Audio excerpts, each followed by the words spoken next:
Tunaweza kuinamisha uso kwa ajili ya maombi. Baba mpendwa, tunashukuru kwa ajili ya baraka za mbinguni juu yetu. Tunaomba uwepo wako uweze kuwa nasi tunapofungua Biblia.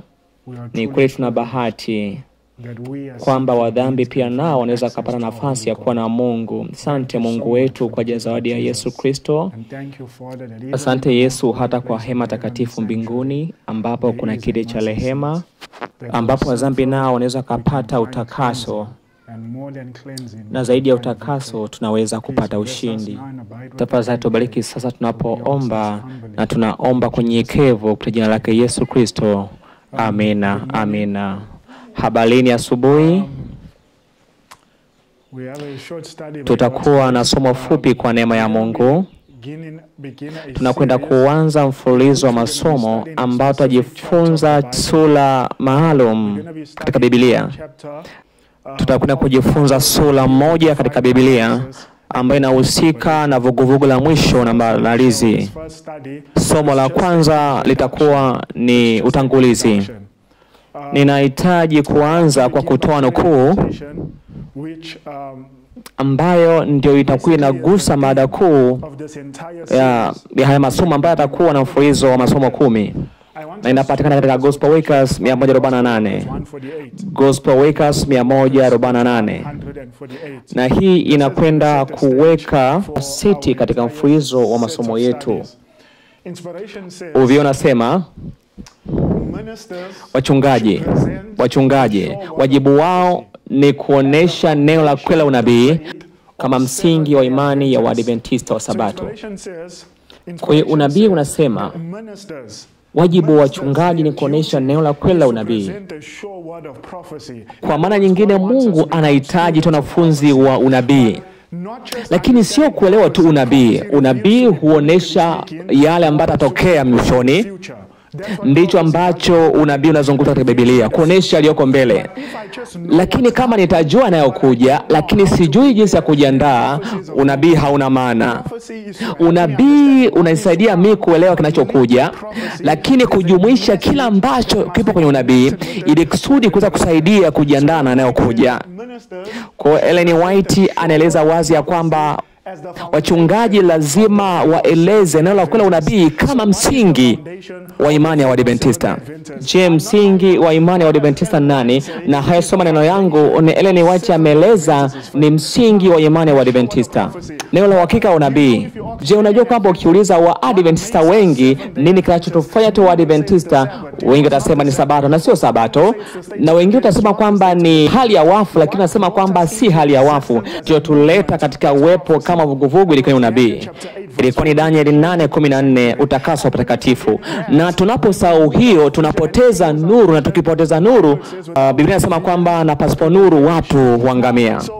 Na anasema kwamba wachungaji lazima waoneshe neno la uhakika la unabii kama msingi wa imani yetu. Je, nini msingi wa imani yetu? Msingi wa imani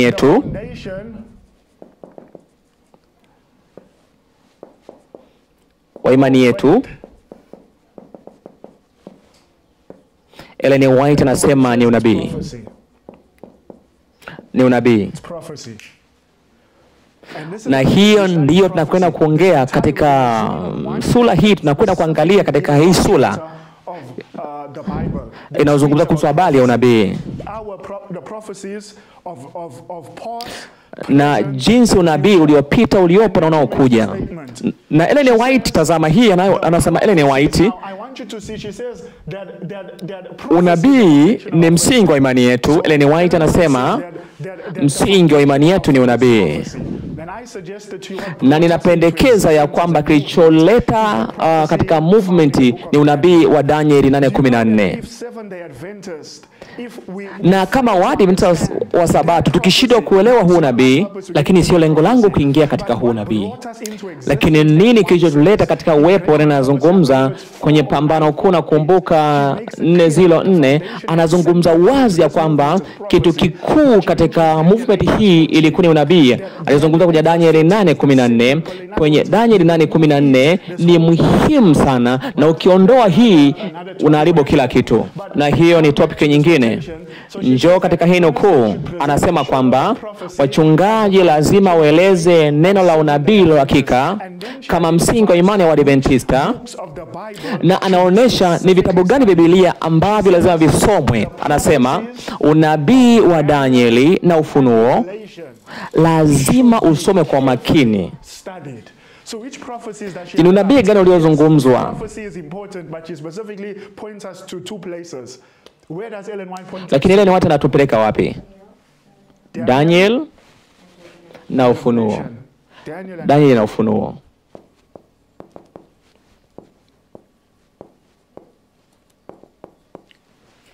Daniel na Ufunuo. Pia akasema tunaposoma unabii wa Daniel na Ufunuo, unabii unasema na kwa muunganiko. Tunaposoma Daniel na Ufunuo, kuna kitu lazima kisomwe na muunganiko wa unabii wa Daniel na Ufunuo. Sikiliza unabii unavyozungumza. Je, kitu gani cha kusoma chenye muunganiko wa Daniel na Ufunuo? Na nasema na muunganiko wa nini? Na neno. Tazama mwana kondoo wa Mungu achukue dhambi za ulimwengu. Kumbe tunaposoma neno la hakika unabii, unabii unasema na muunganiko. Kitu gani lazima tukitazame? Mwana kondoo wa Mungu achukuae dhambi ya ulimwengu, ambaye humaanisha kuhesabiwa haki kwa imani. Kama nilivyosema, hizi sehemu 10 za masomo yetu tutasoma unabii, hasa unabii wa Danieli. Tutakwenda kusoma Danieli sura 11. Danieli sura 11, masomo yote 10. Tutakwenda kuangalia unabii, na mkazo wetu utaanza katika aya ya 30 mpaka aya ya 45. Tutaangalia aya nzima katika hizi series 10. Na muunganiko wa Danieli 11, hatuwezi kuacha kuangalia pia kitabu cha Ufunuo. Na tunapokuja kwenye kitabu cha Ufunuo, na sura ambayo ipo karibu sana na sura ya kitabu cha Danieli ni Ufunuo sura 13. Tutasoma zaidi kitabu cha Ufunuo, lakini zaidi kitabu cha Ufunuo sura 13, ambayo ndio sura iko karibu sana kitabu cha Danieli sura 11. Karibu sana kitabu cha Danieli. Na tunaomba Mungu hii iwe lecture yetu nyingine, lakini hii ni utangulizi. Tunakwenda kutazama Danieli sura 11, sura yote kwa muunganiko na sura ya 13, lakini kiini chake itakuwa ni kuhesabiwa haki kwa imani, ambayo ni msalaba wa Kristo. Njoo katika Biblia yako kabla tujapumzika na kuomba kwenye Ufunuo sura 12. Ufunuo sura 12. Ufunuo sura 12. I want us to see Revelation chapter 12. Nataka tuzame Ufunuo sura 12. Tunakwenda kusoma aya ya kwanza. Ufunuo 12 aya ya kwanza. Inasema Ufunuo 12 aya ya kwanza, na ilionekana ishara kuu mbinguni, mwanamke aliyevikwa jua na mwezi chini ya miguu yake, na juu ya kichwa chake taji la nyota 12. Napenda kusimama hapa na nauliza swali. Katika Biblia, unabii wa Biblia, mwanamke humaanisha nini? Kanisa. Tunaona katika Biblia mwanamke amesimama, na chini yake kulikuwa na nini? Kulikuwa na mwezi, na juu ya kichwa chake kulikuwa na jua. Na huyu mwanamke uliyemuona kwenye Ufunuo sura 12 aya 17, ambayo ni mwisho wake, na hata kabla kufika 17, unaweza ukatafuta kwenye aya 14. Aya 14, mwanamke yule akapewa mabawa mawili ya tai yule mkubwa, ili aluke aende zake nyikani hata mahali pake. Hapo alichwapwa kwa wakati, nyakati na nusu ya wakati, mbali na nyoka huyo. Kwa hiyo shetani anajaribu kumwangamiza mwanamke. Kwa shetani anajaribu kumwangamiza mwanamke. Kwenye aya 15 na 16 tena mwanamke anaangamizwa na shetani. Na aya 17 inatuambia kwamba kwa hiyo pambano la mwisho linakwenda kuwa kati ya huyu mwanamke, hili kanisa, na joka. Ufunuo 12 mstari wa 17, joka akamkasirikia yule mwanamke, akaenda zake afanye vita. Je, unaona joka alivyo na hasira kwenda kumwangamiza mwanamke? Na inaelezwa kwamba akaenda zake afanye vita juu ya wazao wake waliosalia, wazishikao amri za Mungu na kuwa na ushuhuda wa Yesu. Hivyo katika Biblia tumeona kwamba pambano la mwisho, shetani anakwenda kufanya vita kati ya masalia, kati ya mwanamke, lakini kuna alama tenganishi ya huyo mwanamke. Kwa namna nyingine, kama sianguka katika alama tenganishi ya huyo mwanamke, siko sehemu ya mwanamke. Na kama siko pamoja na mwanamke, niko nje ya kanisa. Na kama niko nje ya kanisa, maana yake nitajikuta niko nje wakati wa pambano kati ya shetani pamoja na Kristo, kati ya kanisa halisi na kanisa bandia. Nataka utazame huyo mwanamke ambaye ni kanisa. Nataka tutazame tabia za huyu mwanamke au tabia za hili kanisa, na inakwenda kutueleza kipi kinachoeleza kuhusu habari ya huyu mwanamke. Na kwa neema ya Mungu tuendane, tuwe sawa na huyu mwanamke alichonacho, ili kusudi vita takapotokea tujikute tuko katika sehemu salama. Je, Biblia inamzungumza nini mwanamke katika Ufunuo 12 na ile aya ya kwanza? Je, alama tenganishi ambazo zinazungumzwa kwenye kitabu cha Ufunuo sura 12, tumuelewe huyu mwanamke ni nani, na huyu mwanamke amevishwa na nini? Amevikwa na jua, na mwezi ulikuwa chini ya miguu yake.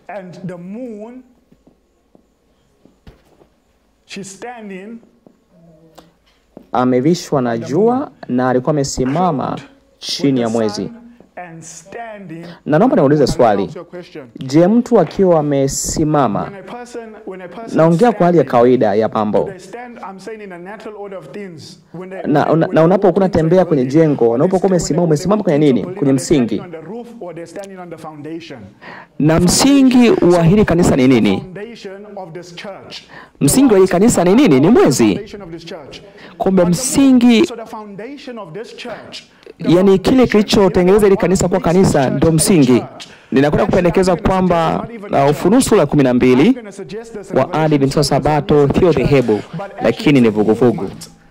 Wa Adventista Sabato sio dhehebu, lakini ni vuguvugu. Hii ndio inatofautisha na madhehebu mengine, kwa sababu sisi ni vuguvugu. Tuna misheni maalum, na misheni hiyo ni kumtoa Yesu patakatifu mno. Na hiyo tutaeleza, na hiyo ndio misheni yetu, na kwa nini tupo. Na kila institution ambayo inashindwa katika hii misheni ya kumsaidia Yesu kusafisha patakatifu mno, hiyo institution inakufa. Hebu angalia Kellogg na Beto Greek waliposhindwa kuangalia katika hiyo kitu, wali shut down. Kila institution ambayo unaifahamu ikishindwa kutazama kila anachokifanya Yesu Kristo katika patakatifu, hiyo institution inakufa. Sasa nataka tusome huyu mwanamke, na msingi wake ni nini? Ni mwezi, na amevishwa jua. Ninakuja utazame hicho kitu. Nataka tuone kila ambacho kinazungumza kinatokea sasa hapa zungumza Amerika. Kila ambacho kinaendana na sura 11, ambacho kinaendana na kitabu cha Ufunuo sura 12 na 13. Nataka tutazame hii article. Siku 5 zilizopita, na Amerika ipo katika hii hali. Mtazama, na ninataka uelewe hiki kitu kwa kina, na ninataka utazame katika hili. Hebu tutazame hii article. Kwa nini serikali ya Amerika imefungwa. Je, unafahamu kwamba Amerika imefungwa? Je, unafahamu ya kwamba serikali ya Amerika imefungwa? Na watu wengi wanasema katika hiki na hawaelewi, na hiki kitu ni unabii. Danieli sura ya 11 inaeleza ya kwamba kile kitakachotokea kabla shida ya Jumapili haijatokea. Kwa nini serikali ya Marekani imefungwa na kwa nini na nini kinatokea sasa? Unaweza kutazama Romania. Unaweza kutazama kwa Kilomania. Tafasiri inaendelea katika chumba kingine kwa lugha ya Kilomania. Na kwa wengine walioko online mubashara, na wengine na ministries zingine ambazo zinaonyesha live katika lugha ya Kilomania. Channel za ministries zingine ambazo zinatafasiri kwa lugha ya Kilomania. Sasa tazama, kwa nini serikali ya Marekani imefungwa? Niulize kitu, je, serikali inaweza ikaishi milele? Kama serikali zikafungwa inaweza ikaishi milele? Haiwezekani. Serikali inahitaji kufanya kazi na kuendelea. Swali: kabla Yesu hajaja mara pili, Babeli lazima ianguke kulingana na Ufunuo sura 18? Lazima Babeli ianguke? Je, kuna muunganiko kati ya anguko la Babeli? Je, Amerika ambayo iko ndani ya Babeli idondoke? Ninashangaa kama hii ni utangulizi wa Amerika kuanguka. Ufunuo sura ya 18 iko tayari kufanyaje? Kutimizwa. Na Danieli sura ya 11 iko tayari kutimizwa. Nahitaji tazame hii, japo nahitaji kupumzika kidogo na kuomba. Inasema kufungwa kwa serikali kwa lugha ya Romania. Unaweza kutazama kufungwa kwa serikali inaweza ikawa ndefu kupita maelezo. Speaker Johnson anasema, na Johnson ni nani? Huyu anaonekana ni mtu mwenye nguvu zaidi Marekani. Anasema kwamba na hii ya kufungwa kwa Marekani katika nchi ya Amerika, na pozungumza hapa Amerika imefungwa.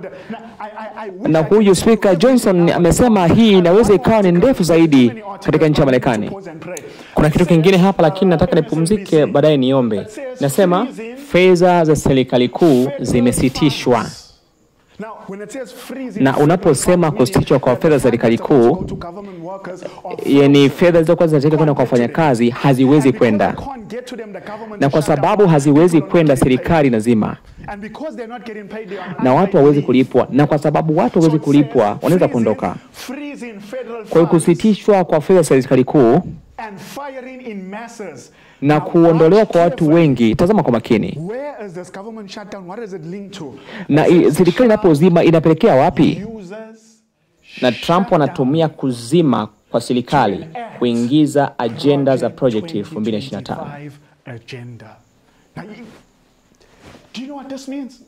Je, unajua inamaanisha nini? Trump, je, hii hati kinatuambia nini? Hii kufungwa kwa Marekani kwa sasa, hii ni njia kwa ajili ya nini? Ya project 2025. Na wengine wengi hawajasikia kuhusu habari ya project 2025, na tunaweza kuzungumza kwa wiki nzima hii. Na niwaambia rafiki zangu, tuko miezi ya mwisho kabisa, na kama tunaweza tukatazama miaka michache, hiyo ni neema ya Mungu. Nafahamu ya kwamba tuko mwisho kabisa mwa kufunga kwa historia ya ulimwengu. Ninaamini kabisa. Kwa hiyo kufungwa kwa Marekani inamaanisha kwamba ni njia ya utimizwaji wa project 2025. Sasa tazama hii, na nitasimama niweze kuomba. Nasoma. Inasema kufungwa kwa serikali kwa sasa, hii sio kufungwa kwa kawaida, Tazama, Amerika iliwahi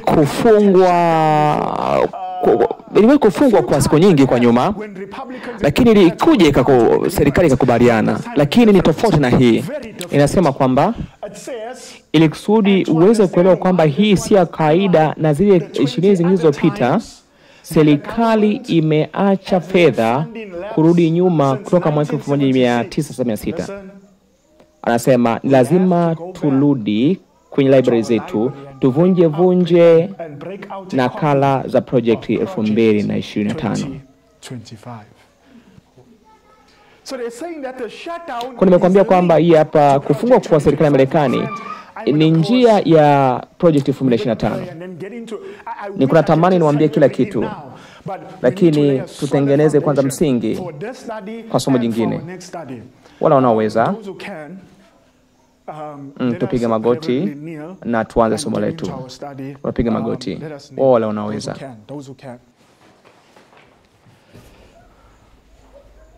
Baba mpendwa, unafahamu ya kwamba tunaishi katika wakati wa hatari wa vizazi vyote. Unafahamu zaidi kuliko mmoja wetu sisi ya kwamba kufungwa kwa mlango wa rehema upo karibu. Na hivyo Baba, tunakuja kwako kwa unyenyekevu wa moyo, tukisihi haya makambi ya mwaka huu yawe makambi ya tofauti,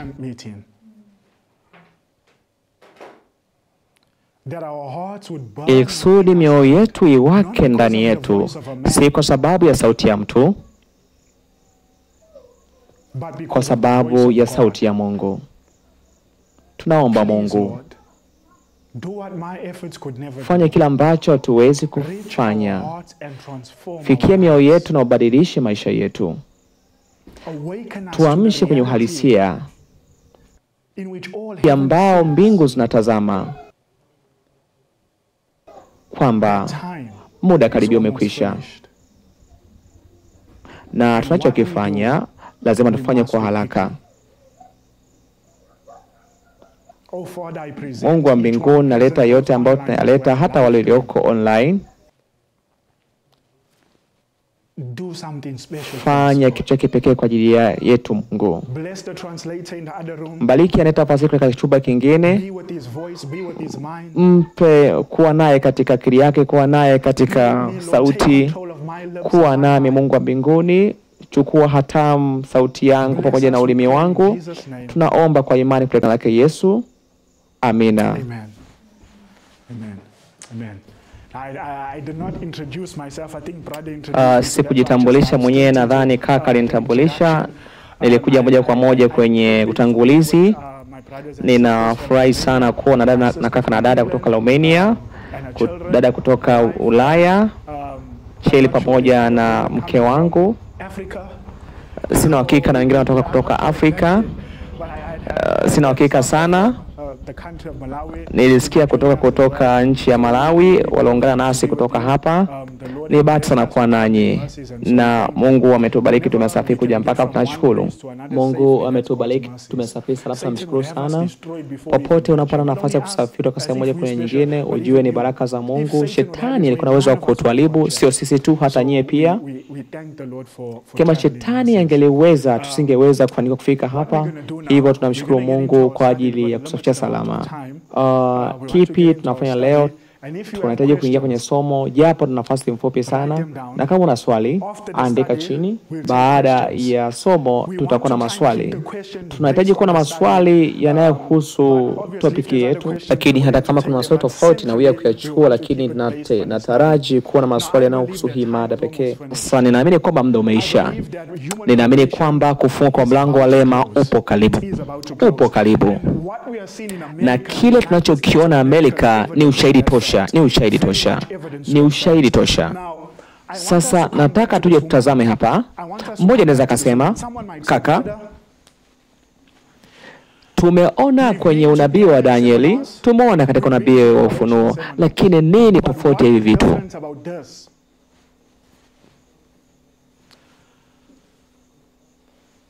Na kwenda kusema hivi,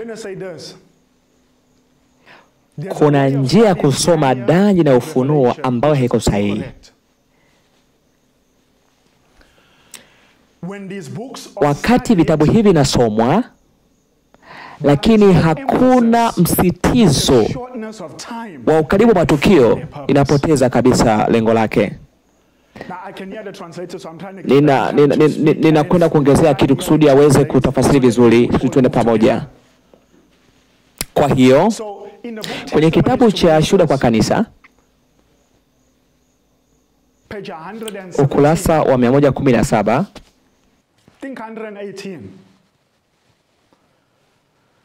Ellen White anasema hatari za siku za mwisho ziko mbele yetu. Kwa hiyo hajasema kwamba hatari za siku za mwisho zinakuja, lakini hatari za siku za mwisho ziko tayari mbele yetu. Na anaendelea kusema kwamba tusiache matukio yaliyozungumzwa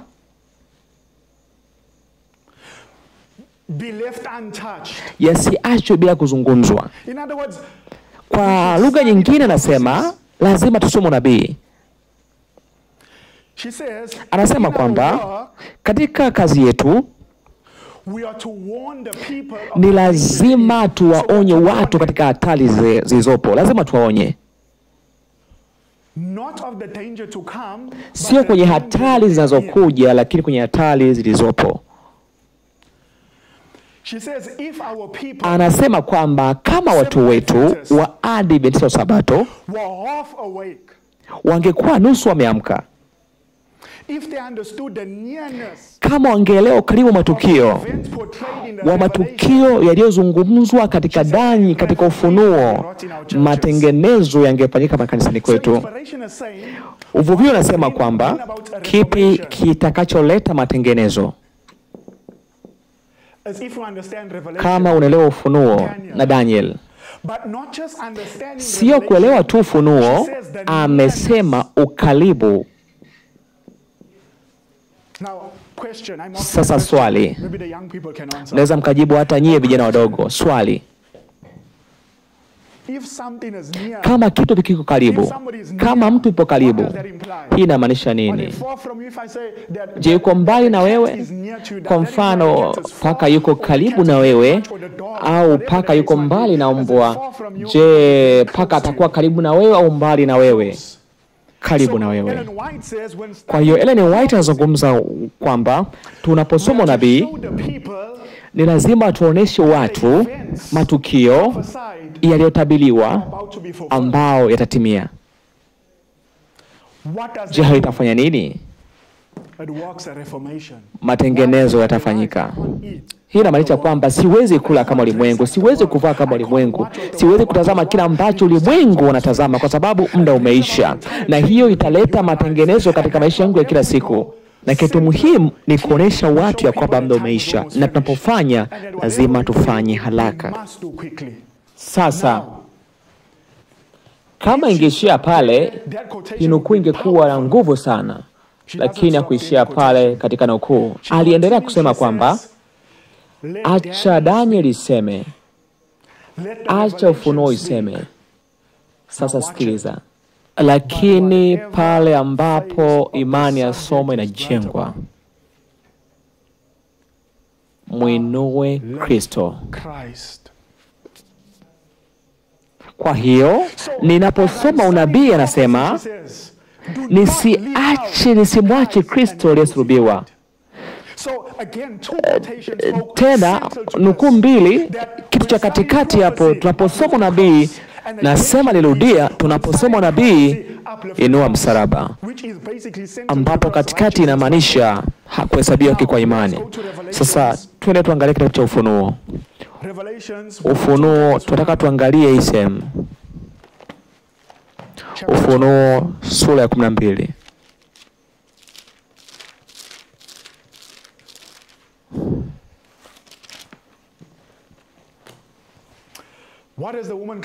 Mwanamke alikuwa amevikwa na nini? Na jua. Mwanamke alikuwa amesimama juu ya nini? Ya mwezi.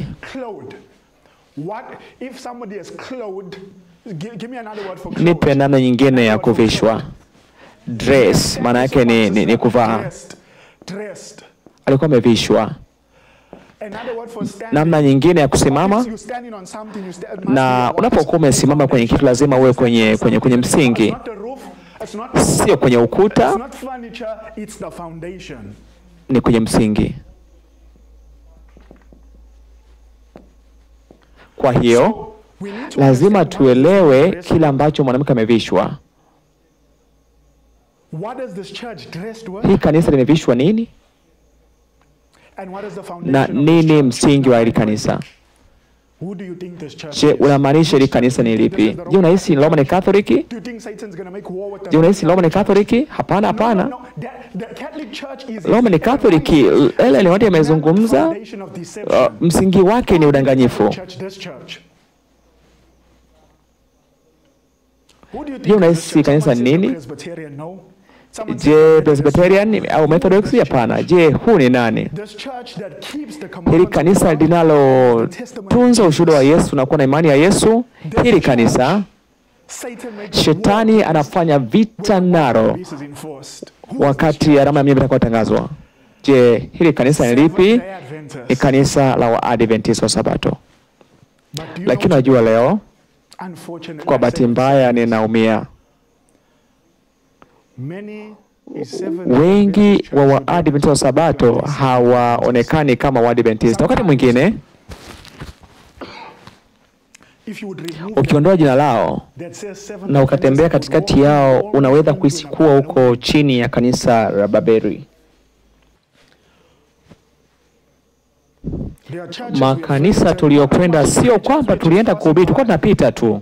I'm not mentioning Si taji ni nchi gani, lakini tulikuwa tunapita, ngoma zilikuwa zinapigwa, wanaimba kwa kunesa. we did not see seven Na kama tusingeona kanisa la Waadventista maandiko pale juu, tulijua ni makanisa Jumapili tu yanayoabudu Jumamosi. unfortunately Kwa bahati mbaya, ikaribia hakuna utenganisho kati ya kanisa la Waadventista na makanisa yaliyoanguka.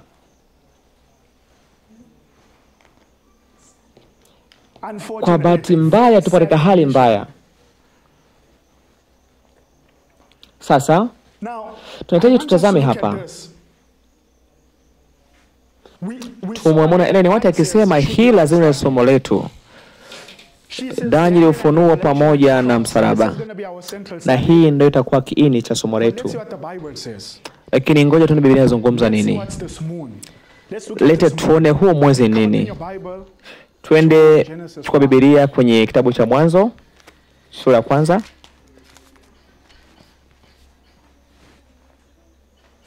I'm reading verse 16.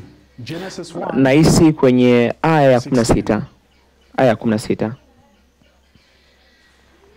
Now as I'm reading Genesis 1:16, Ninaposoma kitabu cha Mwanzo aya ya 16,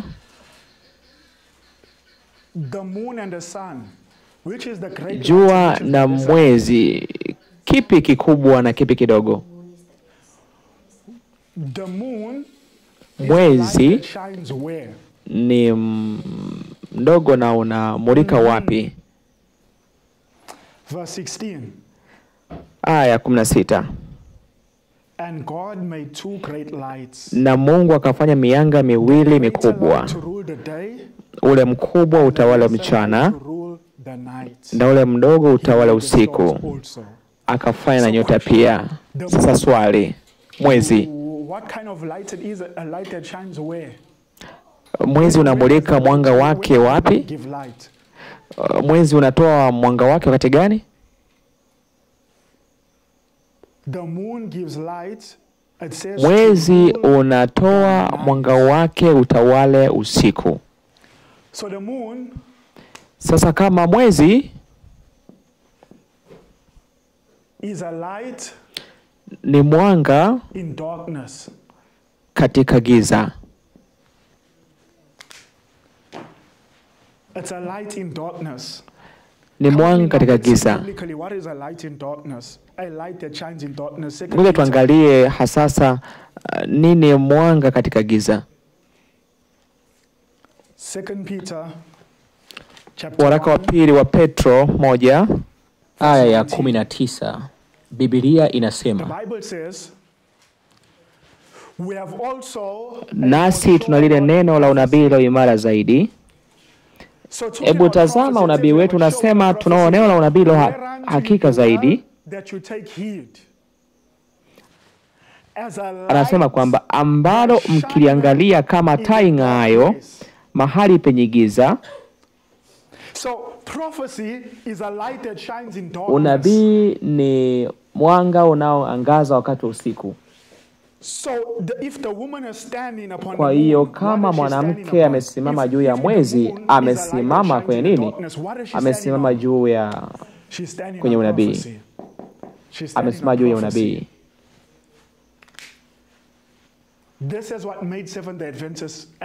Hii ndo inamaanisha Waadventista wa Sabato kuwa watu wa nabii. Na alikuwa amefunikwa kwa jua.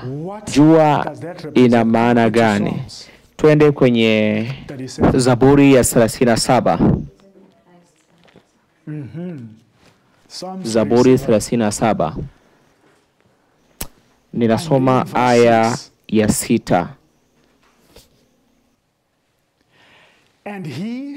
Ataitokeza haki yako kama nuru na hukumu yako kama adhuhuri. Je, unaona jinsi ambavyo Biblia inazungumza kuhusu habari ya mwanga? Inamaanisha haki. Inamaanisha Kristo ni haki yetu.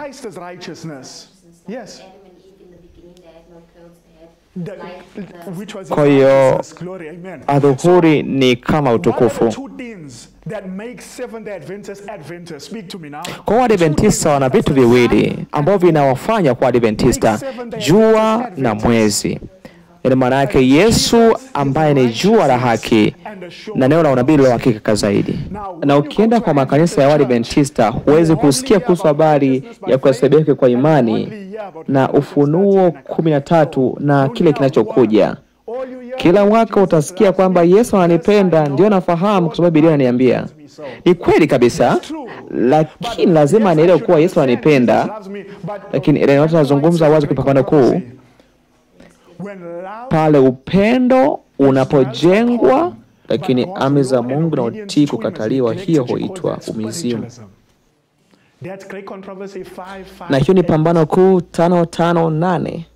Na hiyo mara nyingi ni upendo bandia. Kwa sababu Yesu ananipenda, naweza nikala ninavyotaka, naweza kufanya ninavyotaka. Huo sio upendo wa kweli, na huo ni upendo bandia.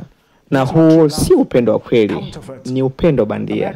Hebu fikiria mume wako dada anasema nakupenda, lakini anaweza akaenda na mwanamke mwingine. Je, unaweza kukubali hiyo? Unaweza kukubali hiyo? Je, tunaweza kusemaje kwamba tunampenda Mungu lakini tunaweza kuchagua vingine? Huu ni upendo bandia, upendo bandia. Sasa point nyingine ya muhimu katika hii, kuna kitu kingine ambacho tukielekea katika mfululizo wa masomo yetu.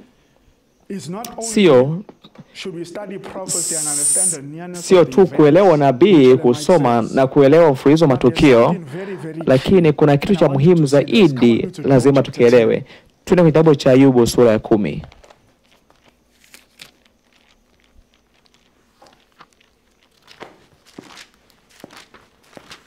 Ayubu 10 na tusome aya 22.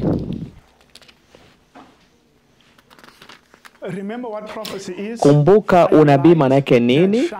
Ni unabii unaong'aa gizani. Nataka tuone kila ambacho kipo kwenye unabii na kuelewa matukio.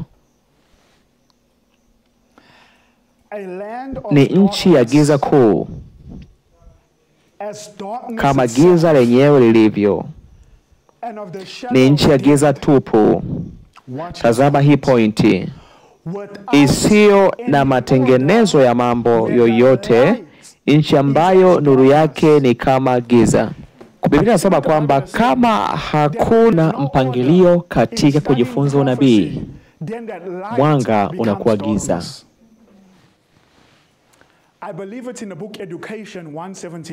Naamini kwenye kitabu cha Education 173 anasema historia ambayo mimi niko ameweka katika maandiko yake kutoka katika milele uliopita na kuja milele unaokuja.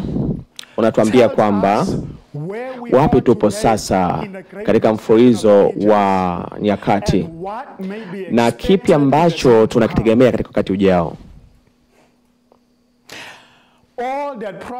Unabii wote uliozungumzwa mpaka leo unaweza kutazamwa kwenye historia, and we may na tunaweza kuwa na uhakika that all that kwamba yale ambayo yanayokuja will be yatatimizwa in its katika mpangilio wake. inspiration. Tazama unabii unavyozungumza. That Neno la Mungu, unabii unafunua funguo wapi tuko wapi sasa, na pia unabii ni lazima utimizwe katika mpangilio. Hatuwezi kuchanganya matukio. Hatuwezi kuchanganya matukio kwamba hili hapana. Kuna matukio ambayo unabii lazima utimie katika wakati.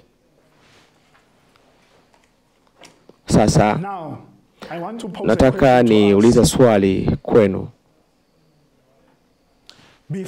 Kabla Yesu ajaja, ni kitu gani ambacho kinasubiriwa kutokea? Katika jina letu tunaoitwa Waadventista wa Sabato. Maana yake tunasubiria ujio wa Kristo. Lakini tukio gani lazima litokee kabla Kristo kuja? Natamani tutazame kwa ufupi. Twende kwenye unabii katika kitabu cha Ufunuo.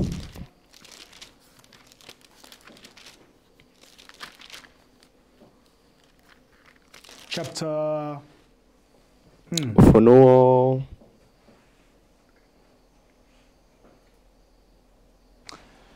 twende kwenye sura ya 14. Katika Ufunuo 14 aya ya 8 aya ya 9 kuna onyo la tukio ambalo linatangulia kabla ujio wa Kristo. Tazama katika aya ya 14. Nitakuja kwenye aya ya 10 ya aya 9. Aya ya 14 inamleta Kristo.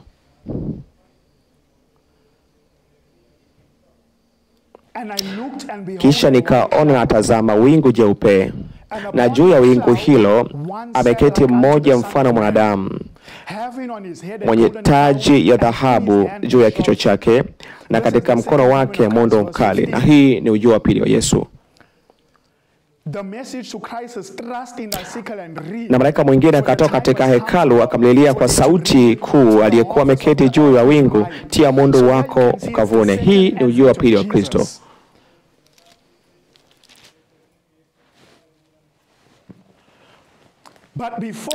Lakini kabla ya kuja kwa Yesu mara pili, ujio wa pili, kuna tukio ambalo lazima litokee kabla ya ujio wa Kristo, na hiyo linatokea kwenye aya ya 8. Aya ya 8 kuna malaika wawili wanatangulia, na malaika watatu anafuata anasema, na kama mwanaume, hiyo ni onyo kwa mwanaume, ni kama mwanaume atamwabudu mnyama na alama yake, au apokea alama yake, hapo hapo pia naye atakunywa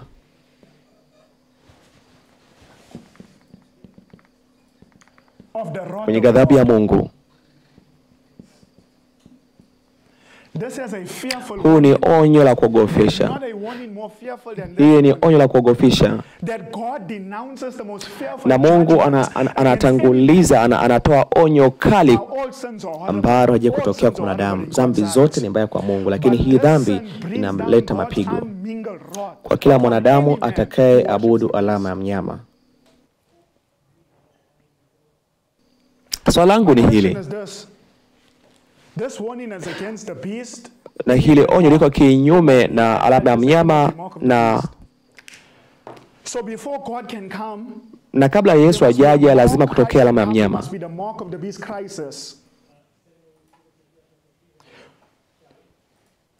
ambayo italeta hukumu za Mungu duniani. Ghadhabu ya Mungu ni nini? Ufunuo 15 mstari wa kwanza. Nini ghadhabu ya Mungu? Kisha nikaona ishara nyingine katika mbingu iliyo kubwa na ya ajabu, malaika 7 wa mapigo 7 ya mwisho. Maana katika hayo ghadhabu ya Mungu imetimizwa.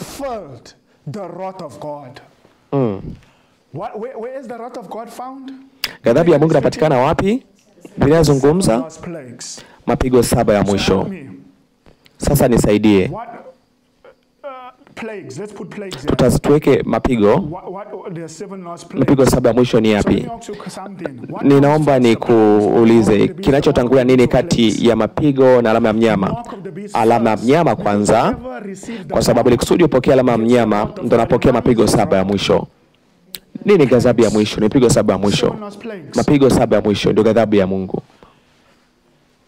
Kwa hiyo nataka tuzame mapigo.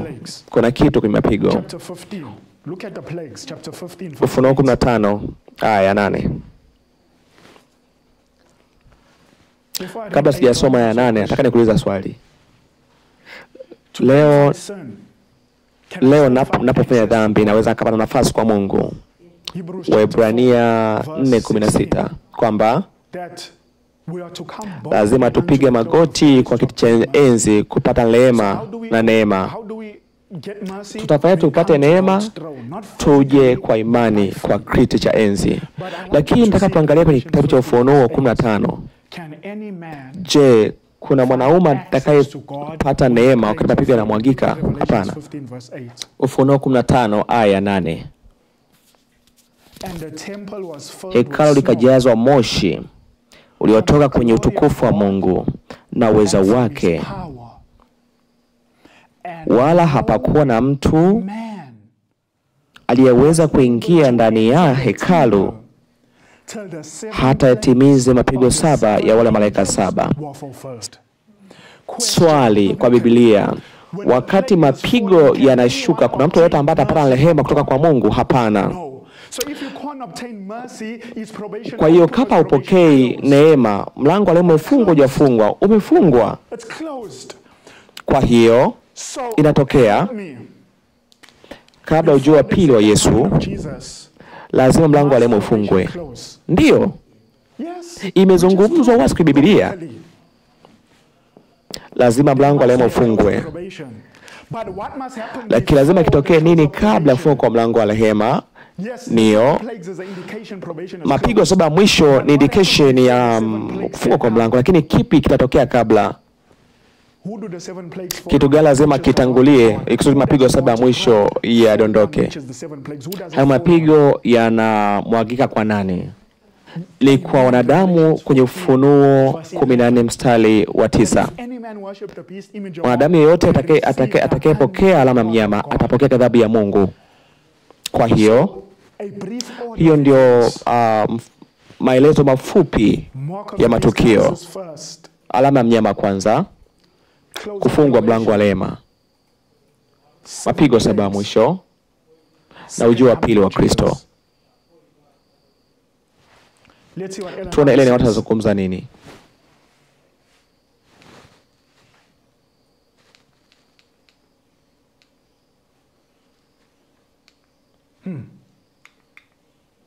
Kwa tuone Bible Commentary volume ya 7 ukurasa wa 976. Mungu amenionyesha waziwazi sanamu ya mnyama itaundwa kabla ya kufungwa mlango wa rehema. Kwa kabla ya mlango wa rehema hujafungwa, amezungumza kwamba sanamu ya mnyama lazima itengenezwe, na sanamu ya mnyama iko connected na alama ya mnyama.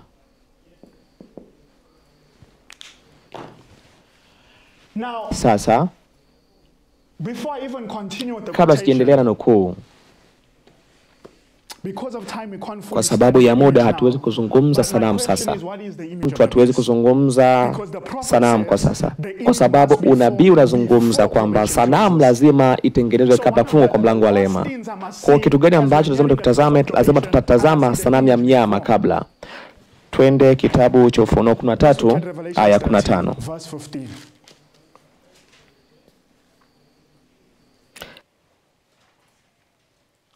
13:15. Akapewa kutia pumzi to give life unto katika ile sanamu ya mnyama, that the image should both speak and hata call, ile sanamu ya mnyama inene, that as many as would not worship the image of the beast, na kuwafanya hao wote wasioisujudu sanamu ya mnyama wauawe. should be killed. Sasa fuata. Sanamu ya mnyama inapeleka kwenye nini? Na kila atakayeabudu, nimesemea nini? Ibada.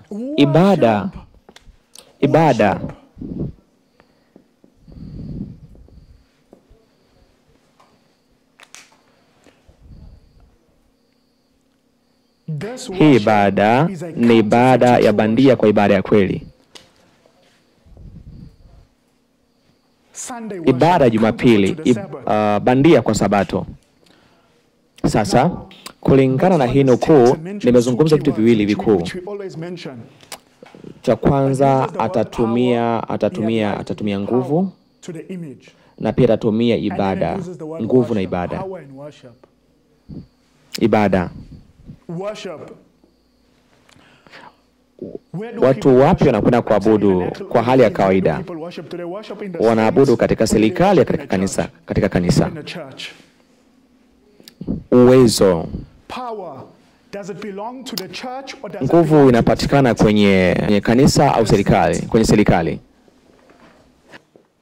Kwa hiyo sanamu ya mnyama ni muunganiko kati ya serikali na kanisa. Nguvu na ibada. Lakini sanamu ya mnyama inaviunganisha vyote, dini na serikali, na kutengeneza sanamu ya mnyama na kulazimisha ibada ya lazima chini ya amri ya kifo. Sasa tutakatazama na bila kuzungumza Matokeo siku za mwisho 228. Nitaiandika nukuu katika Biblia yangu kwa sababu ni muhimu sana. Nabii wa Mungu anasema kwamba, auliza swali, nini maana ya sanamu ya mnyama? Hilo ni swali. Na jinsi itakavyotengenezwa, hilo ni swali. Na anajibu kwamba sanamu ya mnyama inatengenezwa na mnyama mwenye pembe mbili ambayo ni Amerika. Kwa hiyo Amerika italeta sanamu ya mnyama ndani ya Amerika. Na sanamu ya nani? Ya mnyama ambao ni Vatican, ambao ni upapa. Amenikuu pia kwa ni upapa au Vatican. Nimeitoa hiyo nukuu. Mnaweza mkataza pia kwa Kilomenia. Kunasema ili kusudi nchi ya Amerika itengeneze alama ya mnyama, nguvu ya dini ni lazima iendeshe serikali. Ili kusudi Amerika itengeneza sanamu ya mnyama, anasema kwamba nguvu ya dini lazima iendeshe serikali. Kwa hiyo Amerika itatengeneza vipi sanamu ya mnyama ambapo kanisa itaongoza serikali? Sanamu itatengenezwa.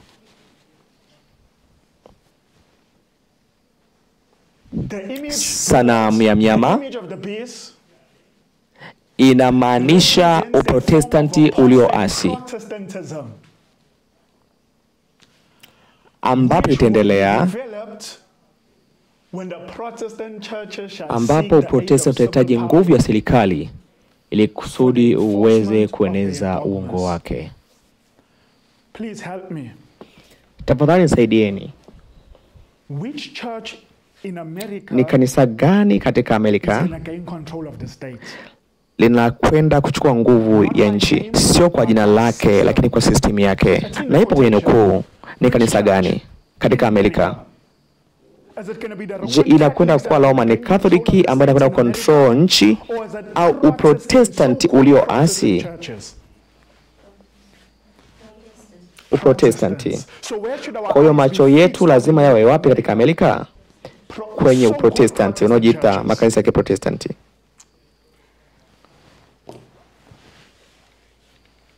Kwa hiyo Kabla mlango wa rehema hujafungwa, lazima tuone nini? Muunganiko kati ya serikali na dini. Na tukiona dini na serikali imeungana, tutaona nini? Ibada ya lazima, ibada ya uongo. Tuje hapa. Nataka tuone, tumeshakumbuka kwamba project 2025 katika nchi ya Amerika. Tunamfahamu huyu mtu? Nataka tumjue huyu mtu ni nani. Anaitwa Russell Vought. Ni mwasisi wa project 2025. Trump amemchagua kuwa sehemu ya serikali yake, na nahusika na pesa ya Amerika. Ufunuo 13:7, hakuna atakayeweza kununua. Russell Vought, mtu wa muhimu sana katika kutimiza unabii. Lakini inasema Trump, jinsi gani Trump na kiongozi wa budget ambao ni Vought wanatengeneza nchi ya Amerika kufungwa isipokuwa nyingine. Ndio. Hii ni Oktoba 15. Wana agenda, na kulingana project 2025 na imeandikwa na Heritage Foundation, sehemu ya Amerika kusudi iweze kudondoka, sehemu ya mpango wao, na yote yanayotokea yamepangwa.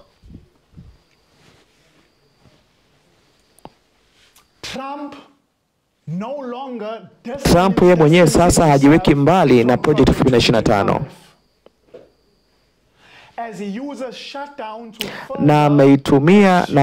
na ametumia hii kusudi kuweza kufunga Amerika kutimiza malengo yake. Lengo ni nini? Kutimiza malengo ya project 2025. Project 2025 kama nilivyosema ni kitabu ambacho kina sheria kilichoandikwa kabla Trump kuingia madarakani. Atakapokuwa rais, aweze kutimiza yote yale malengo au zile sheria, na lengo lake ni kufanya Amerika kuwa kubwa tena. Ni MAGA movement, na Trump amekumbatia kitabu. Mwanzo alikuwa mbali, lakini sasa anatumia kutimiza yale malengo kwenye kitabu. Anasema Rais Donald Trump kwa sasa kwa wazi anakumbatia nyaraka za kiabedhina ambazo kwa mwanzo alitahidi kuwa mbali nazo katika kampeni 2024, na kati ya malengo yake makuu likusudi kuweza kudondosha serikali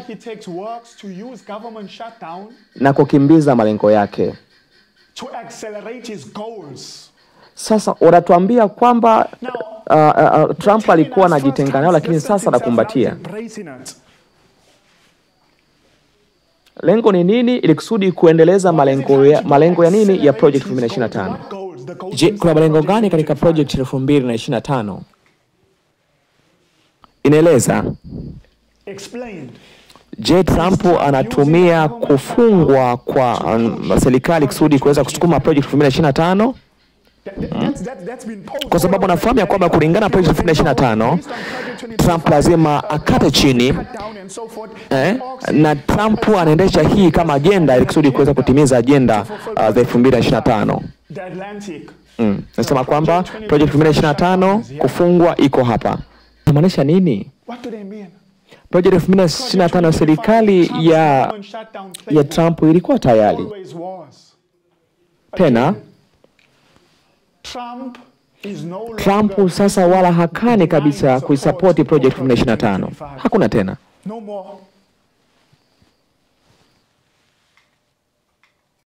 Rais Donald Trump, nataka kusikiliza hii clip. Donald Trump na sasa kabisa anafungua mlango wake kumbatia project 2025 ambapo mwanzo alikuwa amekataa wakati wa kampeni 2025.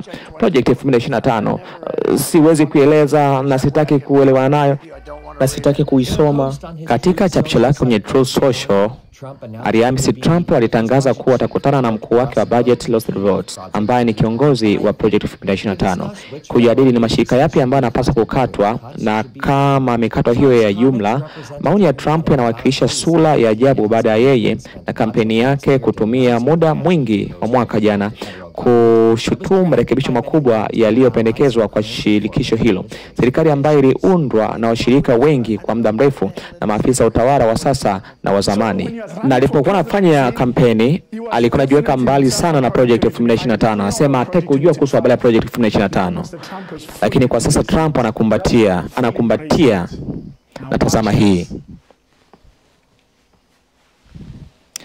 Kutoka kwenye kufungwa kwenye sherehe Jumapili, jinsi Donald Trump anavyoendesha agenda za Project 2025 inapendezesha, inatufurahisha. Kutoka kwenye kufungwa kwa Amerika inakwenda mpaka kwenye sherehe Jumapili, inafurahisha sana. Na hii ni Oktoba 3, 2025. Na hicho ndicho kitabu cha Project 2025, kurasa 900 na kuendelea. Katika hiki kitabu wanaita Congress iweze kuleta siku pumzika, yaani serikali iweze kuleta pumziko kwa watu, na hiyo siku lazima ingukie Jumapili. Rafiki, naona jinsi tulivyokaribia karibu kabisa na vuguvugu hili. Project 2025 ikiwa na mvuto usiopingika kwa uongozi wa Donald Trump. 45% ya sera za makazi zilizokuwa zimependekezwa tayari zimeshaanzishwa au zimetimizwa. Kwa hiyo tayari Trump ameshatimiza 50% ya kitabu ambapo serikali yake lazima itimize kanuni. Hapana, sieni kwa hiki kitu jinsi ambavyo kufungwa kutakavyoathiri uchumi. Daniel 11 inaeleza hiki kitu. Nataka tuangalie kwa ufupi kwenye Daniel sura ya 11 haraka tunapomalizia. Daniel sura ya 11. Daniel 11.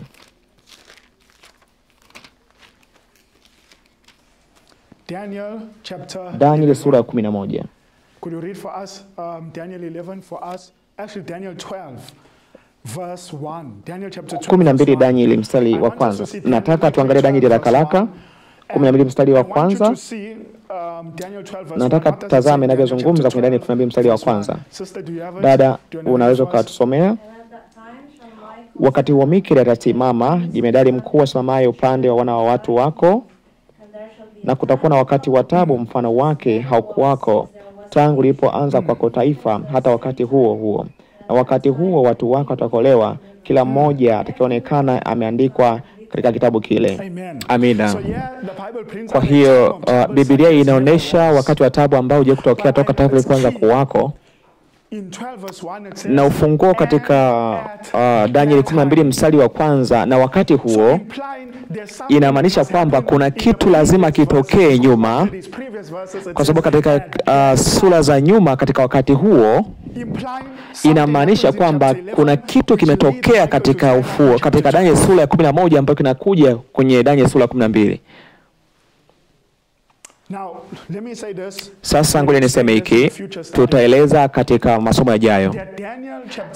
Daniel sura ya 11 haiko peke yake. Daniel 11 sio maono.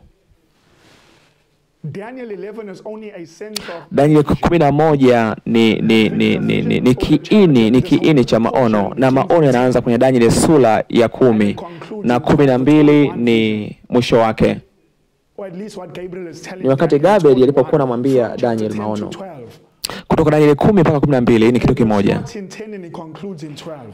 Inaanzia Daniel 10 inaishia 12. Tutaeleza tunapoendelea. Kwa hiyo Ellen White anaeleza kwenye Daniel,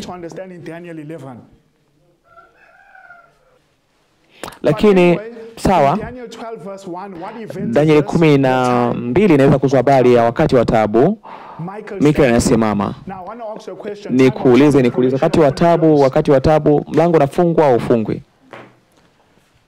mlango unafungwa ufungwe, na nasema katika wakati huo Mika anasimama. Ngoja tuone, ngoja tuone.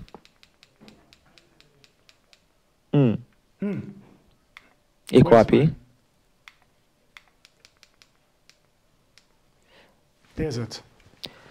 Shuhuda kwa Kanisa, gombo la 5, ukurasa wa 212 inazungumza wazi ya kwamba, na nabii anasema kwamba wakati wa taabu utakapofika, kila kesi inakuwa imeamliwa,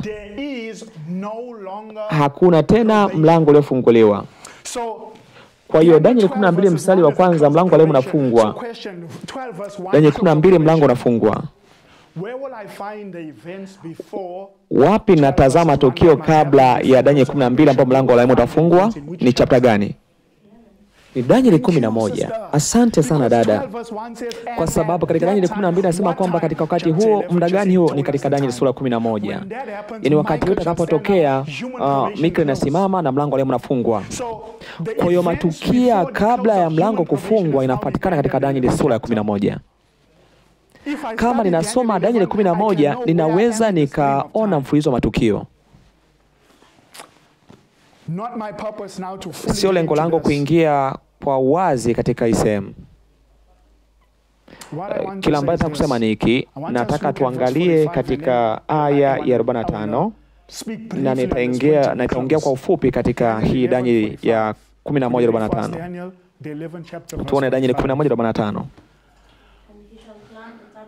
Na yataweka hema zake za kifalme katika, tuanzia Danieli 11:44. Kumbuka Ellen White anasema Daniel inazungumza na Ufunuo unazungumza. Kwa hiyo nini cha kuzungumza na kuona ukaribu wa matukio? Danieli 11 ni kufungwa kwa mlango wa rehema. Nataka tuone ujumbe ambao utatangulia kufungwa kwa mlango wa rehema. Aya 44 dada. Habari zitokazo mashariki. Lazima tazame habari gani? Habari zitokazo mashariki na wapi? Na kaskazini. Unaweza kusimama hapo. Habari zitokazo wapi? Mashariki na kaskazini. Ni habari gani? Habari kutoka kaskazini na mashariki. Maana yake ni habari njema. Habari njema kutoka mashariki na kaskazini. Niambia dada, zitakuwa na madhara gani kwa mfalme wa kusini? Je, unaweza kuendelea kusoma dada? Lakini habari zitokazo mashariki na kaskazini zitamfadhaisha. Kwa hiyo hizi habari zitafanyaje? Zitamfadhaisha. Mfalme wa wapi? Mfalme wa kusini. Atafadhaika mfalme wa kusini. Na atafanya nini mfalme wa kusini? Naye atatoka kwa ghadhabu nyingi ili kuharibu na kuondolea mbali watu wengi. Kwa hiyo hizi taarifa zitamfanya mfalme wa kusini kukasirika na atajitahidi kuumua kila mtu. Maana yake ni amri ya kifo. Ufunuo 13, amri ya kifo. Kila mmoja ambaye ataleta hizi habari njema,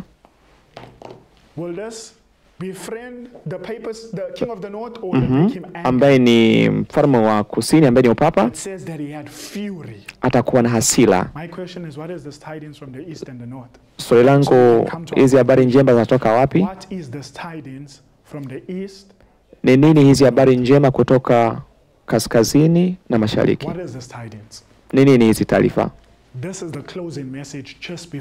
Huu ni ujumbe wa mwisho kabla mlango leo hujafungwa. Sio maneno yangu, lakini Biblia.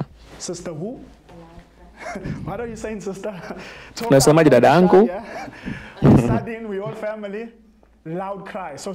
Hii itakuwa inamaanisha loud cry. Nasema amina. Yuko sahihi, loud cry. Lakini tunataka tutazame kwa kina zaidi kuhusu habari ya ujumbe wa mwisho, ambayo inamaanisha ujumbe wa malaika watatu. Yuko sahihi, lakini kuna kitu muhimu zaidi cha kipekee. Kitu cha kipekee katika kilio kikuu. Hizi habari zinatoka wapi? Kaskazini na mashariki. Twende Ezekiel. Kama jenda Ezekiel. Ellen White anazungumza hivi Testimonies to Ministers kwenye Testimony to Ministers ukurasa wa 445 kwamba anasema kwamba kutiwa muhuri kwa watu wa Mungu ulionyeshwa kwenye Ezekieli. Yohana alikuwa pia ni shahidi wa haya matukio yaliyofunuliwa. Nani aliyeona pia? Nani aliyeona pia hicho kiti? Ezekiel na Yohana waliona tukio moja la kutiwa muhuri. Nataka tuone upande wa malaika wa kutia muhuri alikuwa anatokea wapi kwenye Ezekieli 9. Ezekieli 9 kwa haraka. Umeshapata dada? Unaweza kusomea Ezekieli 9 aya kwanza. Kisha akalia kwa sauti kuu masikioni mwangu akisema, waamuru wale wanaosimama mji wakaribie, kila mmoja awe na kitu chake cha kuangamiza mkononi mwake. Sura aya 2. Natazama watu 6 wakaja wakitokea kwa njia ya lango ya juu ikielekea upande wa kaskazini. Ilikuwa inatokea wapi? Upande wa kaskazini. Nasema kwamba na kila mmoja ana kitu chake cha kufisha mkononi mwake, na mtu mmoja kati yao amevaa bafta, naye ana kidau cha wino cha mwandishi kiunoni. Wakaingia wakasimama karibu na madhabahu ya shaba. Nikuulize kitu kimoja. Unatumia nini kwenye kuandika? Unatumia wino. Na lengo la hao malaika nini wanatokea kaskazini? Kazi yao ni nini? Ni nini kazi yao? Tazama katika aya 3 kazi yao ilikuwa ni ipi?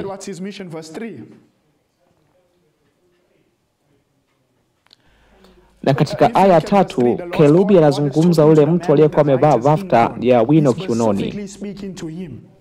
Lakini Bwana anasema hivi katika mstari wa 4.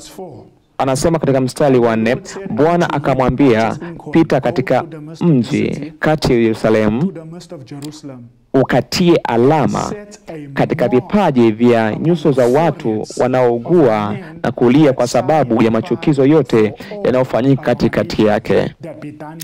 Wewe kuuliza swali. Huyo malaika anayetia muhuri anatokea wapi? Kulingana na kitabu cha Ezekieli 9, ambaye ataweka muhuri kwa kila mtu anayelia na kuugua kulingana na machukizo yanayotokea. Anatokea upande wa kaskazini. Njoo kwenye kitabu cha Ufunuo sura 7 kwa haraka.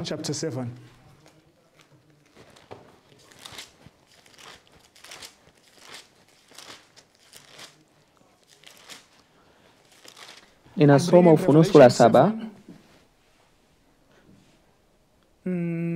Tuanze na aya kwanza. Aya kwanza. Baada ya hayo nikaona malaika 4 wamesimama katika pembe 4 za nchi, wakizuia pepo 4 za nchi, upepo usivume juu ya nchi, wala juu ya bahari, wala juu ya mti wowote. Aya 2. Nikaona malaika mwingine akipanda. Anasema akaona malaika mwingine akipanda kutoka wapi? Kutoka mashariki, kutoka katika mawio ya jua, mwenye muhuri wa Mungu aliye hai. Endelea.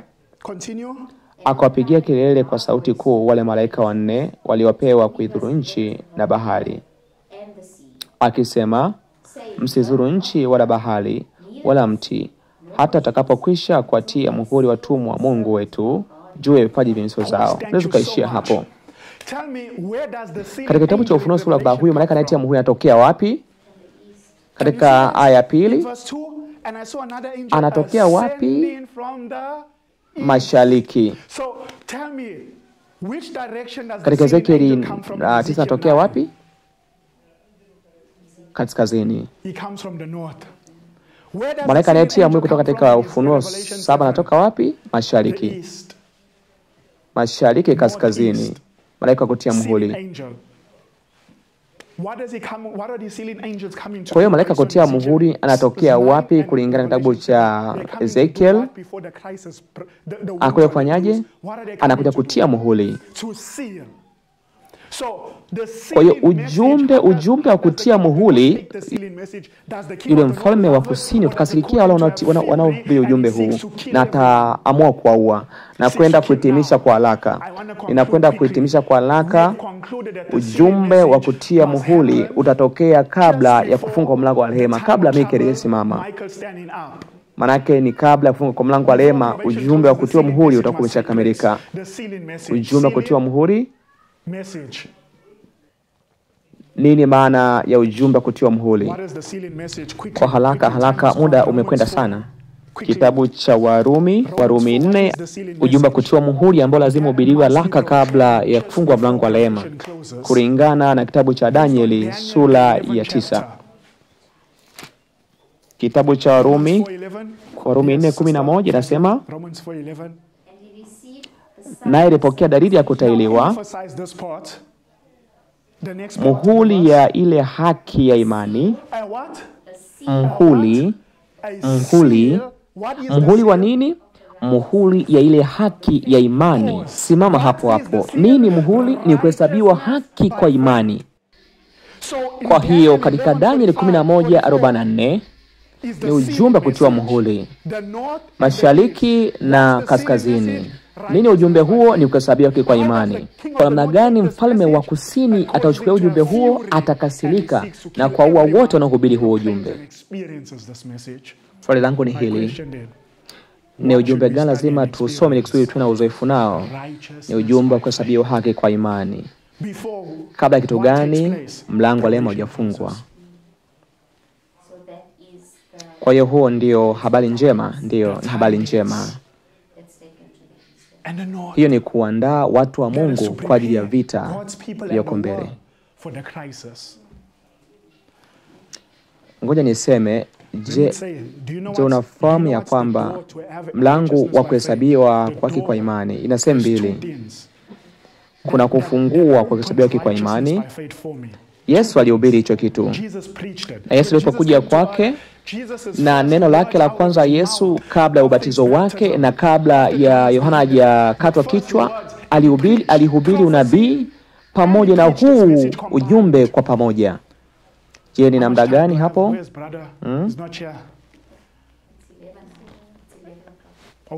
Nahitaji dakika 15 tu ukamilishe. Marko sura ya kwanza. Marko sura ya kwanza, unaweza kusomea dada? Yes. You reading for us Marko sura ya kwanza verse 14 and 15. Na sura 10 na aya 15 nasema? Yes. Aya 14.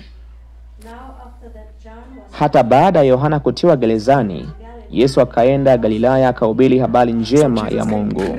Kwa hiyo Yesu alihubiri habari njema. Alisema kitu kingine akisema wakati umetimia. Kwa hiyo Yesu alihubiri. Kwa hiyo Yesu alipohubiri, alihubiri ukaribu wa matukio, muda umekwisha. Kwa hiyo Yesu Kristo alionyesha muda. Kwa tunapoonesha kwamba muda umekwisha, tunataka tuone kile Yesu alichokizungumza kwamba muda ulikuwa umetimia. Alisema kwa of ages, mzigo wa Kristo ulikuwa ni kuhubiri, muda umetimia. Na alisema ujumbe ambao Mwokozi alitoa mwenyewe ulikuwa umejengwa kwenye unabii. Kwa hiyo na muda aliokuwa na utangaza Yesu kwamba umetimia ulikuwa ni wakati ambao ulitangazwa au julishwa na Gabrieli kwa Daniel. Inapendeza sana. Kwa tunakwenda kusoma nini? Danieli sura ya 11. Na hiyo ilikuwa ni mazungumzo ya Gabriel kwa Danieli. Kwa Yesu alipokuja alihubiri maneno ya Gabriel kwa Danieli. Na tunaenda kusoma nini? Maneno ya Gabriel kwa Danieli. Napatikana kwenye Danieli 11. Kwa tunatembea katika hatua za kiongozi. Kwa Yesu alihubiri unabii. Lakini alijumlisha na nini? Alijumlisha katika mstari wa 15. akisema wakati umetimia, ufalme wa Mungu umekaribia, tubuni na kuamini Injili. Kwa hiyo nifanyie nini za wakati umetimia? Ni tubu, ninahitaji kuwa na toba. Kijumlisha kuamini. Sasa tunahitaji kuelewa nini maana ya kuamini pamoja na kutubu inavyounganishwa na kuhesabiwa kwa imani. Na huu ni kama mlango. Na kama situbu siwezi kupokea haki ya Kristo. Kama siamini haki ya imani ya Kristo, ujue nimeshindwa kuamini. Sasa tuone hii inahitaji kuhitimisha. Unabii unasema tufani inakuja, sheria Jumapili, na lazima tuwe tayari kwa hasira yake. Inawezaje kuwa tayari kwa ajili ya hasira ya wala mnyama? Kwa nini? Kwa kuwa na toba kwa Mungu na kuwa na imani kwa nani? Kwa Yesu Kristo. Swali, je, Yesu alihubiri kuhusu habari ya toba na imani? Na yeye anasema kwamba ni lazima tuone hivi vitu viwili kabla hajafika katika dhoruba, kwa sababu hivi vitu vikuu viwili vinafungua mlango kwa ajili ya kuhesabiwa haki kwa imani. Sasa nataka tuelewe kitu kuhusu habari ya toba. Fuata hii nukuu. Soma The Message, volume ya kwanza, ukurasa wa 393. Yesu hasamei yoyote, lakini wale wanaofanya toba. Ngoja tuelewe kitu. Je, Yesu anasamehe kila mtu au anasamehe baadhi ya watu ambao wanafikia kiwango fulani kwa ajili ya kusamehewa? Na hiki kitu kinaitwa kwa lugha ya Kizungu penitence. Ili kusudi niweze kusamehewa, kuhesabiwa haki, nitaelezea katika masomo yajayo. Na kusamehewa maana yake ni kuhesabiwa haki. Ili kusudi niweze kuhesabiwa haki ambayo ni msamaha, ni lazima hali yangu ifikie kiwango kinachoitwa penitence. Sasa penitence maana yake nini? Penitence maana yake ni dictionary yetu Ellen White. Maana yake ni neno la kwanza, msamaha. Msamaha. Maumivu. Huzuni au huzuni iliyopitelezwa. Hii inafurahisha rafiki zangu. Njoo hapa tuone. Yesu hasamehi yoyote, lakini wale wanaoomba msamaha. Kwa hiyo kama ninahitaji kusamehewa, ni lazima nifikie kiwango cha kuomba msamaha, ambapo mara nyingi kuomba msamaha inaitwa maumivu au inaitwa maumivu, huzuni, maumivu, na ninapopata huzuni kwa ajili ya dhambi ndipo ninapata msamaha. Na kisha nasema kile kinachotolewa katika rangi nyekundu, kile kinachotolewa kinakuwa kamili. Na haki ya Kristo milele inawekwa kwa kila nafsi ya mwamini. Je, ninaweza kupataje haki ya Kristo? Ni lazima niwe na toba, kuomba msamaha, kutubu. Ni lazima niwe na huzuni kwa ajili ya dhambi zangu, na ninazungumza kwamba na haki ya Kristo milele itaweka katika maisha yangu. Nitaihisi toba, huzuni ya dhambi, kuzunikia dhambi. Naweza nikupataje? Kwenye kitabu cha Zakaria 12. Zakaria 12. Nasoma Zakaria 12 mstari wa 10.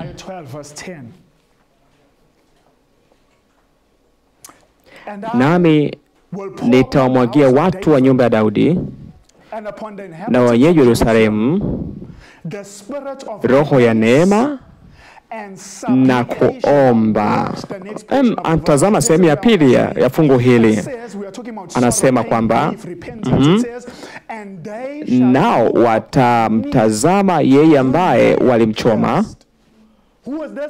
Ni nani? Ni Kristo aliyemsulubisha. Na watamtazama waliomchoma. Na madhara yake itakuwa ni nini? Anasema nao watamwombolezea kama vile mtu amwombolezeapo mwanawe wa pekee.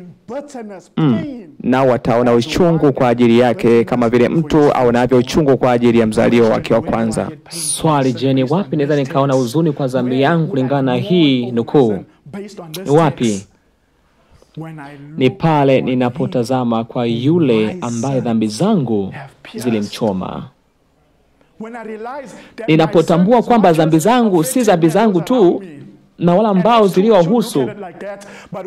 Lakini inapotazama ambapo dhambi zangu zimeleta changamoto kwa Kristo ambaye ni mfalme wa huzuni, inapotazama dhambi ilivyofanya makosa kwake, inatengeneza huzuni katika maisha yetu. Lazima tuelewe, mmoja aliyeangikwa msalabani akiwa tu mfalme wa nuru, lakini alikuwa Mungu mwenyewe.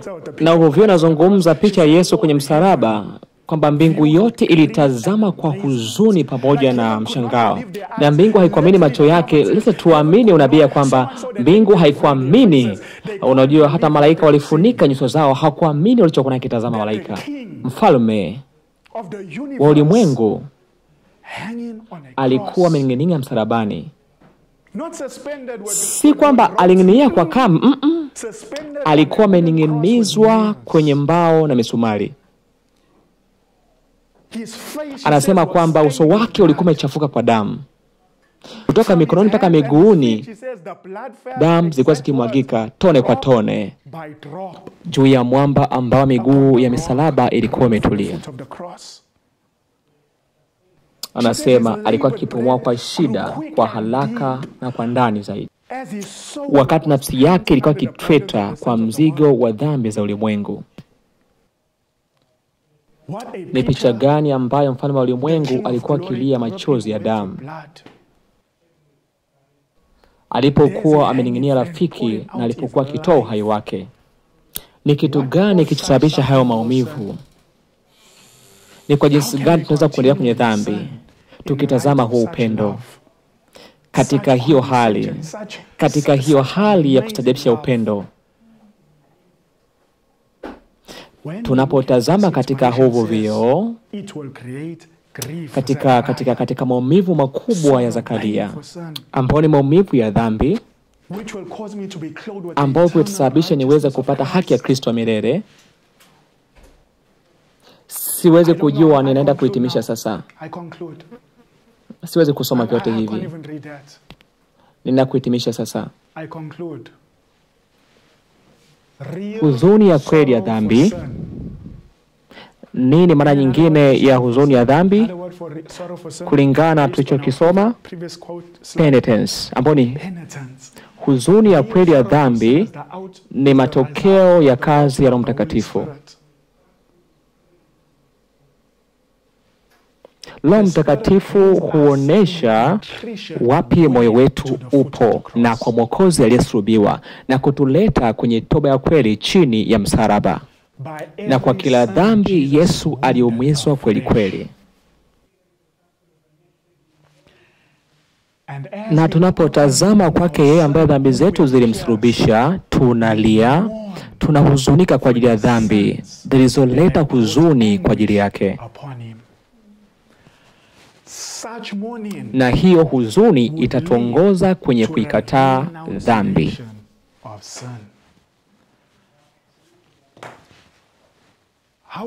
Je, tutawezaje kuacha kufanya dhambi? Ni pale tunapoongozwa kwenye msalaba wa Kristo. Kila mmoja anapokea muhuri wa Mungu ni lazima asiwe na dhambi. Warumi 5:204, hakuna hata mmoja atakayepokea muhuri wa Mungu bali tabia yake ina doa moja katika tabia yake. Kwa maana nyingine, ili kusudi uweze kupokea muhuri wa Mungu lazima ushinde dhambi. Ellen White anauliza tunawezaje kupata? Ni kwa kuja chini ya msalaba wa Kristo. Chini ya msalaba wa Kristo. Rafiki zangu, naishia hapa. Yako mambo mengi na siweze kuzungumza yote haya. Ngoja niishie hapa. Yako mengi, ngoja niishie hapa. Tuishie hapa. Je, tumeelewa tulichokisoma? Amina. Muda umeisha karibuni. Ndio. Na kwenda kuomba. Tunakwenda kufunga. Tutakuwa na maswali mchana. Tutakuwa na wakati mfupi na fedha kuwa na wakati kwa ajili ya masomo ya afya. Tutakuja mchana kwa ajili ya sehemu ya pili. Wanaweza tupige magoti.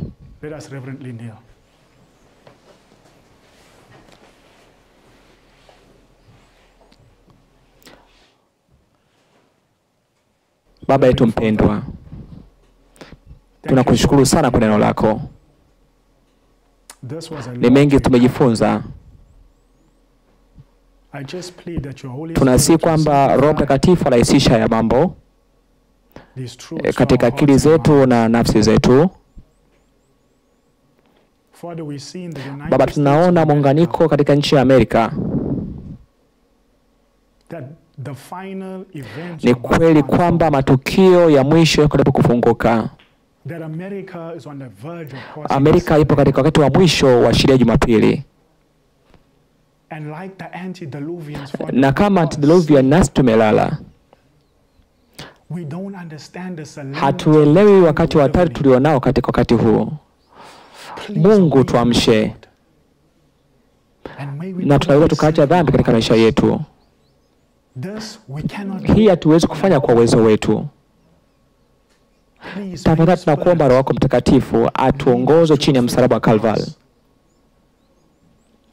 ili kusudi tuweze kuwa na toba, tuwe na toba kwa ajili ya dhambi ambazo zilimfanya Kristo angamizwe msalabani, na itatusaidia kuondoa dhambi katika maisha yetu. Tuokoe Mungu, tunaomba. Tunaomba Mungu tuongoze. Tuandae kwa Kristo Yesu. Amina. Amen. What can wash away my sin? Nothing but the blood of Jesus. What can make me pure within? Nothing but the blood of Jesus.